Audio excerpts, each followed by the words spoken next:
గత 10 ఏళ్లుగా బీఆర్ఎస్ నాయకులు హుస్నాబాద్ మున్సిపాలిటీని అన్ని రకాలుగా దోచుకున్నారని ఆరోపించారు కేంద్ర మంత్రి బండి సంజయ్. సిద్దిపేట జిల్లా హుస్నాబాద్ మున్సిపల్ ఎన్నికల ప్రచారంలో బండి సంజయ్ పాల్గొన్నారు. అనంతరం బీజేపీ అభ్యర్థులకు మద్దతుగా స్థానిక అంబేద్కర్ చౌరస్తాలో నిర్వహించిన స్ట్రీట్ కార్నర్ మీటింగ్లో మాట్లాడారు. హుస్నాబాద్ మున్సిపాలిటీ అభివృద్ధిని కేంద్ర ప్రభుత్వ నిధులతో చేశారే తప్ప హుస్నాబాద్కు బీఆర్ఎస్ తెచ్చి ఇచ్చిందేమీ లేదని ఎద్దేవా చేశారు. రాష్ట్రానికి నిధులు తీసుకునేందుకు తన వంతుగా ఎంతో కృషి చేస్తున్నామన్నారు కేంద్ర మంత్రి బండి సంజయ్. మారిందా? ఇన్ని 11 సంవత్సరాలు బీఆర్ఎస్ ఎట్లా తిని దోసుకొని ఈ ఉస్నాబాద్ మున్సిపాలిటీని పట్టించుకున్న పాపాల వాడు అవును కదా.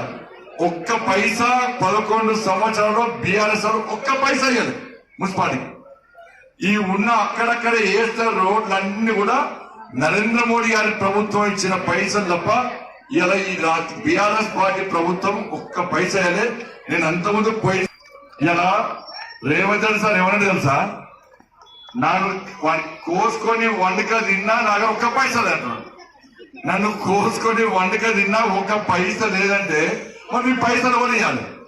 ఏమనంటే ఢిల్లీ పోతున్నట్ట రేవంత్ రెడ్డి సార్ను చెప్పులెత్తుకపోయడం చూస్తున్నాడు. ఢిల్లీ పోతే చెప్పులెత్తుకపోయడం చూసుకోవడం పైసలు ఇస్తారా? ఇలా ఒక్క అవకాశం మాకు ఇవ్వండి. ఢిల్లీ నుంచి నిధులు నేను తీసుకొస్తా.